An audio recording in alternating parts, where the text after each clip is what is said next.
Coach Ashley and I want to talk to you about where to begin in your exercise journey. And by beginning, we're meaning the time or the amount of exercise to do per day, per week. And so when we see you late in videos with Dylan, I want you to share with them of where you guys started or how you guys started and the time or duration of what you were able to do. The first time that I had worked out with Dylan, it was an observation for me to see exactly what motivated him, but also to build that trust and that relationship together, to know that there's something that we both enjoy together, which is exercise, as well as, like I said, what motivates him and what will allow him to be engaged within that hour of exercise. So in that hour, was he exercising the entire hour, or was it more like 5 or 10 minutes? What was it like? The first exercise session was about a half hour, but he was someone that enjoyed exercise. Got it. Which was very beneficial. So I wanted to make sure that whatever I did, I still allowed him to enjoy that. So I didn't want to push him too much and scare him too much with maybe different exercises he wasn't aware of.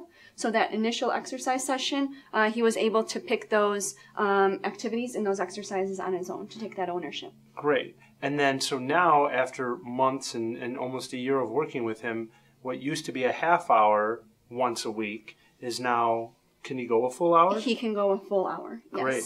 Great. Depending on his mood and how he feels after school, it may be an hour of what you saw today, muscular fitness, yoga, body identification, or depending on, like I said, his environment and his mood when he comes in, it may be an hour of yoga. Okay. All right. And so when I was working with Rachel to start, it was only 5 to 10 minutes of exercise in the first.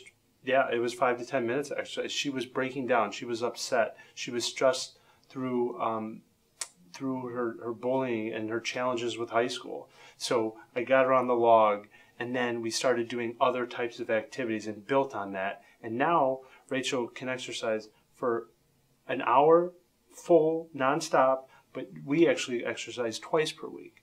And with all the other kids or with your students, please know that while the ultimate goal would be 60 minutes a day, you may have to start with only 5 minutes a day or 2 exercises. But don't worry about also doing it consistently or all at one time. Maybe in the morning you're using yoga, like the way that we show you with Rowan, to breathe and do some movement, get some physical, some big gross motor activity.